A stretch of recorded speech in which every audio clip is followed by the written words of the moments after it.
2025 সালটা ধীরে ধীরে শেষ হয়ে আসছে। ক্যালেন্ডারের পাতায় আর মাত্র কয়েকটা দিন। সবাই নতুন বছরের জন্য নতুন পরিকল্পনা করছে, নতুন স্বপ্ন লিখছে, নতুন শুরু নিয়ে কথা বলছে। কিন্তু আমি দাঁড়িয়ে আছি 2025-এর একদম শেষ প্রান্তে, একটা ভারী মন নিয়ে। কারণ এই বছরটা আমাকে অনেক কিছু দিয়েছে, আবার অনেক কিছু কেড়েও নিয়েছে। আর যা কেড়ে নিয়েছে তা আর কখনো ফিরে আসবে না। আমি এই বছর ভালোবাসার মানুষকে হারিয়েছি। হারানো মানে শুধু চলে যাওয়া নয়, হারানো মানে প্রতিদিনের ছোট ছোট অভ্যাস ভেঙে যাওয়া। কারো নাম ফোনের কন্ট্যাক্টে থেকেও আর কল না আসা। রাতে ঘুমানোর আগে যে মানুষটার কথা মনে পড়তো, সেই মানুষটার এখন শুধু স্মৃতি হয়ে থাকা। আমি শিখেছি কেউ পাশে না থাকলেও কিভাবে দিন পার করতে হয়।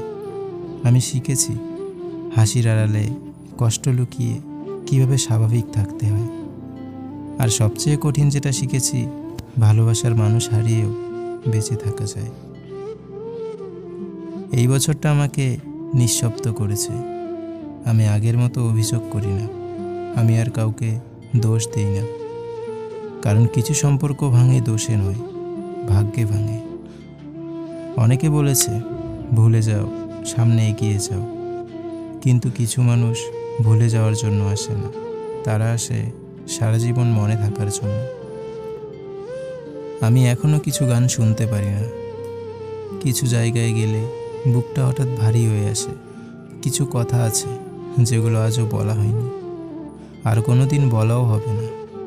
2025 আমাকে বুঝিয়েছে ভালোবাসা মানে শুধু পাওয়া নয়, ভালোবাসা মানে হারানোকে মেনে নেওয়াও। এই বছরের শেষ দিকে এসে আমি শুধু এটুকু চাই, কোনো অভিযোগ নয়, কোনো অভিমান নয়, শুধু শান্তি। 2026 আসছে।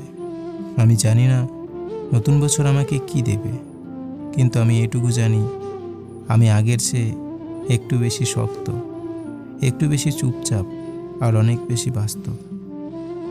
যাকে হারিয়েছি তার জন্য আমার মনে কোনো রাগ নেই, শুধু কৃতজ্ঞতা আছে।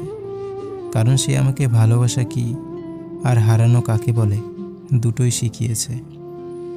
আর যদি কখনো এই ভয়েসটা সে শোনে, তাহলে জেনে রাখুক 2025 সালে কেউ একজন ছিল যে তাকে নিঃস্বার্থভাবে ভালোবেসেছিল, এবং সেই ভালোবাসা আজও নীরবে বেঁচে আছে।